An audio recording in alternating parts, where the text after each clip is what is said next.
use keywords in your URLs. Now, we typically, when we say URL, we're thinking maybe about the website address. So we're not really getting into the domain name right now. We're talking about kind of everything to the right of that in the address bar.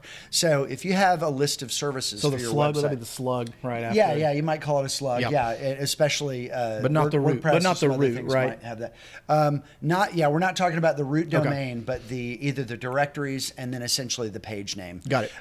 But yeah, and not the page title. We'll talk about that in a moment. But the URL.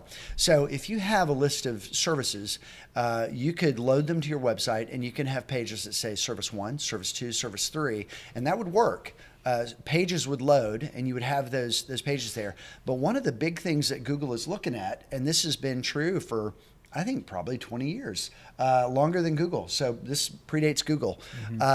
It's true that when the search engines are looking at the page, they're taking that URL string and they're seeing what all the keywords are. So whether you're using a directory and you've got things essentially nested in a folder in your URL, or just the page names themselves, it's going to be the case that keywords in that string of text are going to help describe the content of the page. So you don't want to have something kind of random like, Service 1, Service 2, or some cryptic weird thing. You want to think about what your target keywords are that you're going after and make sure those are represented. And what you don't want to do, you don't want to fall into the trap of having anything too long. Like, you don't need 10 keywords, but if you've got, for example, a localization page, if you're creating a standalone page that's just for attracting people looking for a particular service in a particular city, including that service name and city hyphen state. That's a really good way to get all those keywords in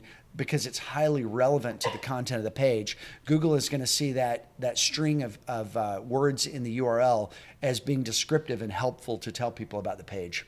Right. Yeah.